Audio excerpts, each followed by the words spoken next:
오늘 이 새벽 우리가 함께 읽을 하나님의 말씀 창세기 21장 1절부터 5절까지의 말씀입니다. 창세기 21장 1절부터 5절까지의 말씀 제가 여러분들을 대표해 읽도록 하겠습니다. 창세기 21장 1절부터 읽도록 하겠습니다. 여호와께서 말씀하신 대로 사라를 돌보셨고 여호와께서 말씀하신 대로 사라에게 행하셨으므로 사라가 임신하고 하나님의 말씀하신 시기가 되어 노년의 아브라함에게서 아들을 낳으니 아브라함이 그에게 태어난 아들 곧 사라가 자기에게 낳은 아들을 이름하여 이삭이라 하였고 그 아들 이삭이 난지 8일 만에 그가 하나님이 명령하신 대로 할례를 행하였더라. 아브라함이 그의 아들 이삭이 그에게 태어날 때에 100세라. 아멘. 오늘 이 새벽에 우리는 내 신앙의 목적은? 이라는 제목을 갖고 함께 짧은 말씀 나눠보도록 하겠습니다. 여러분, 믿음의 조상이라고 불리는 이 아브라함이 정말 꿈에도 그리던 아들 이삭을 얻는 이야기가 바로 오늘 성경 말씀에 나오고 있습니다. 아브라함은 자기가 75세가 되던 해에 하나님의 음성을 들었습니다. 그 하나님의 음성이 무엇이었냐? 너의 본토, 아비, 친척집, 즉 너가 살고 있는 그곳 하란이란 땅을 떠나 너가 전혀 알지 못하는 가나안이라는 지방으로 이주하라 라는 하나님의 명령을 아브라함이 들었습니다. 하나님은 아브라함에게 단순히 명령만 하신 것은 아니었습니다.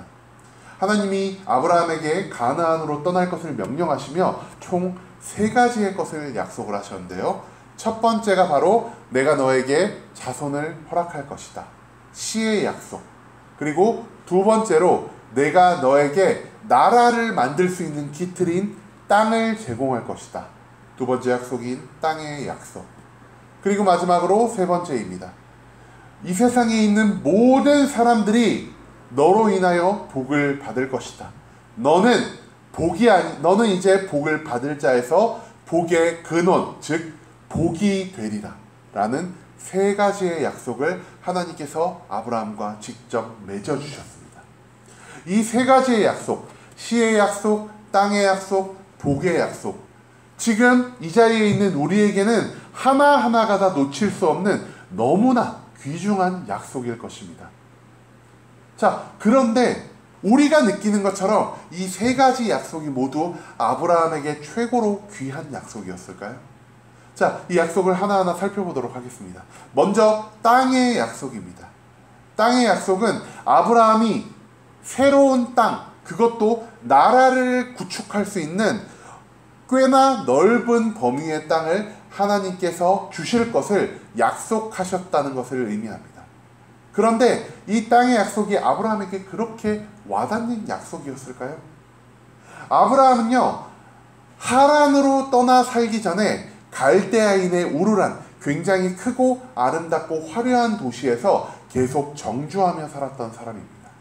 그런데 자기 아버지 데라가 하란으로 옮겨야겠다라고 말을 했을 때 아브라함의 또 다른 형제는 하란으로 떠나지 않고 갈대아인의 우르 땅에 남았지만 아브라함은 그 아버지를 따라 자기가 경험한 적도 자기가 살아본 적도 없는 하란 땅으로 옮겨갔다는 것을 우리는 창세기 12장의 말씀을 통해 발견할 수 있게 됩니다. 그것은 무엇이냐? 아브라함은 땅 자체에 그렇게 집착하는 사람은 아니었다는 것이죠. 아브라함이 진정 땅을 원하고 땅에 대한 강한 집념과 집착이 있었다면 애초에 하란으로 떠나지 않았을 것이란 겁니다.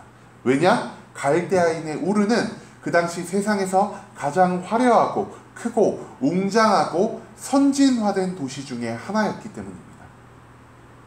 아브라함이 갈대아인의 우르를 떠나 하란으로 갔다는 것 자체가 아브라함에게 있어서 땅의 약속이 그렇게 엄청난 비중을 그의 일생에 차지하고 있지 않다는 것 자체를 증명하고 있습니다.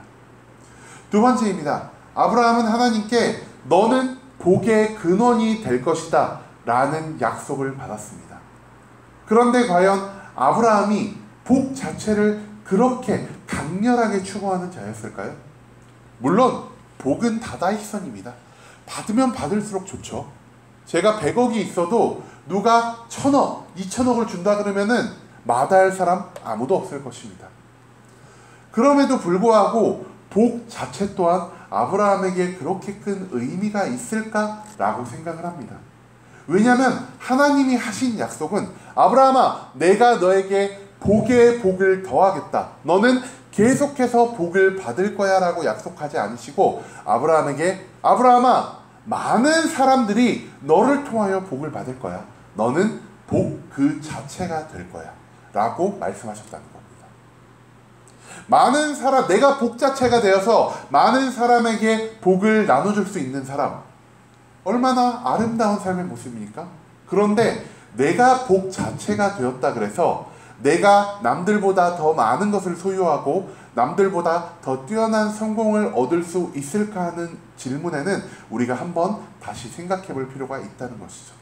내가 복의 근원이 된다는 것은 내가 남보다 더 많은 복을 가지고 내가 남들보다 더 많이 받은 복을 행사하며 살아간다는 게 아니라 나로 인하여 많은 사람들이 복을 받는 것 자체에 초점이 맞춰져 있다는 것입니다. 그렇기 때문에 우리가 조금이라도 깊게 생각해 본다면 이 복에 관한 약속이 아브라함에게 그렇게 큰 영향을 미쳤을까라는 의문을 가질 수 있을 것 같습니다. 하지만 하나님이 아브라함과 하신 또 다른 약속, 이 씨의 약속은요, 무엇보다 아브라함에게 인생에 있어 가장 중요한 것이었습니다. 왜냐? 아브라함이 75세가 되도록 그의 아내 사라가 임신하지 못하였기 때문입니다.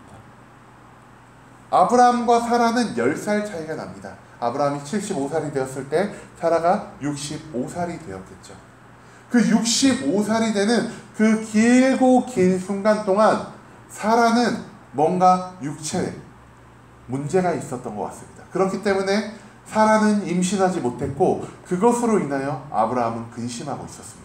왜냐하면 아브라함이 살았던 이 고대 세계에서 자식이 없다는 것, 부부간의 관계가 굉장히 좋았음에도 자식이 없다는 것은 신에게 정면으로 저주를 받았음을 의미하는 그러한 삶의 모습이었기 때문입니다.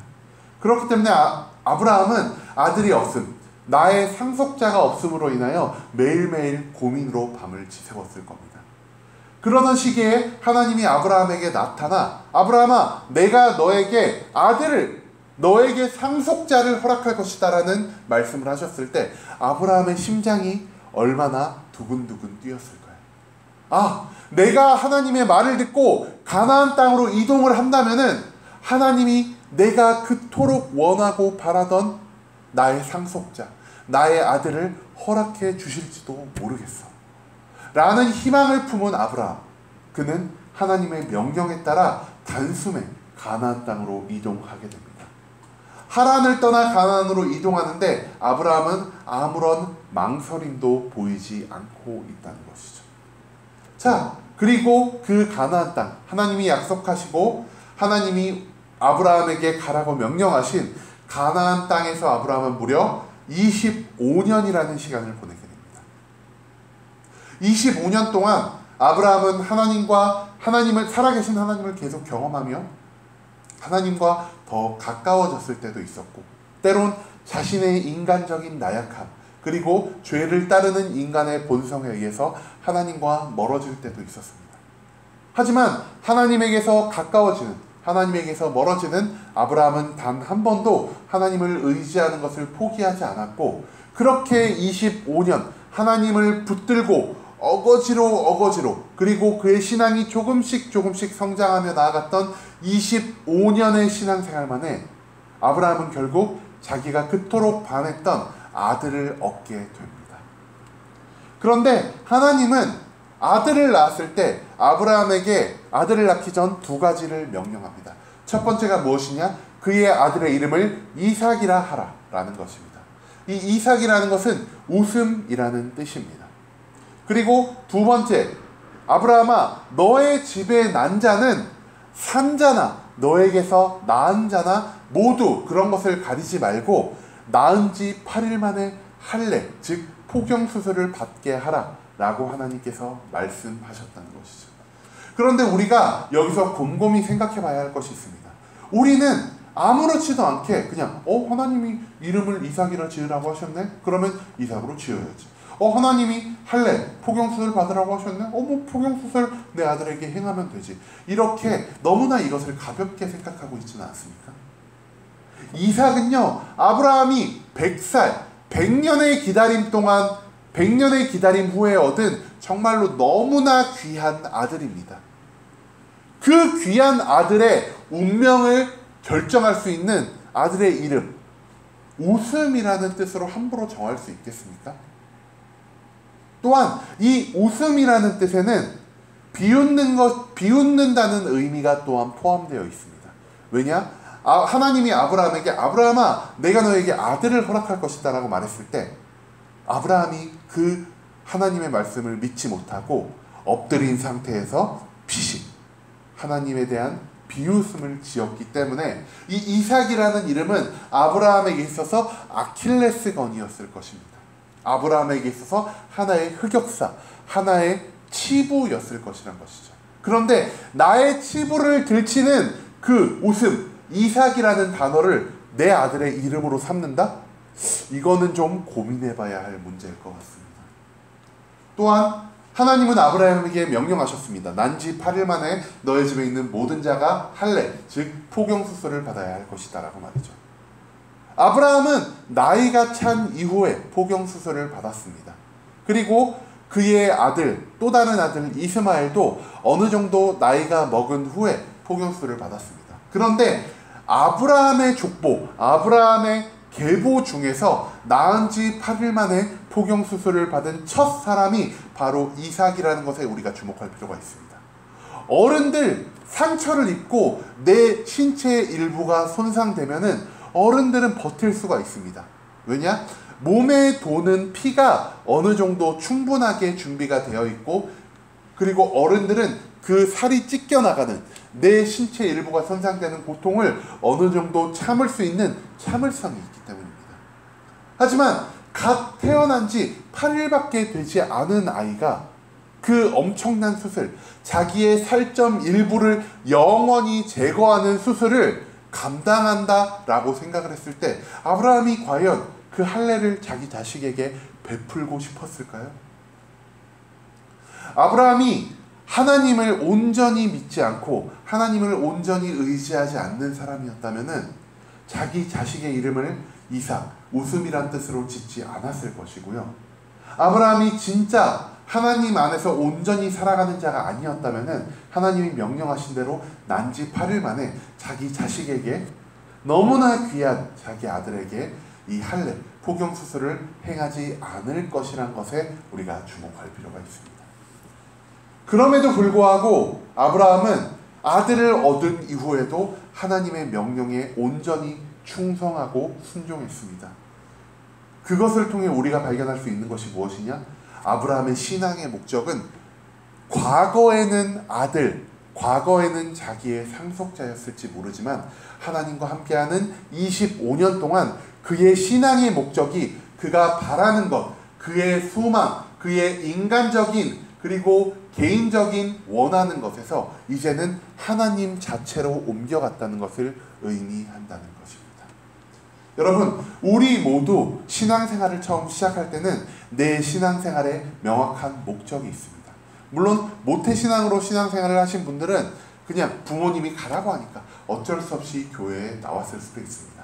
하지만 나이가 들어서 그리고 내가 어느 정도 내 인생에 대한 어떤 특정한 것을 결정할 수 있는 나이가 된 이후에 신앙생활, 하나님 앞에 나와서 내가 교회를 다녀야겠다, 하나님을 믿어야겠다라고 결정했을 이 순간 우리는 각자의 목적을 가지고 하나님을 믿기 시작합니다.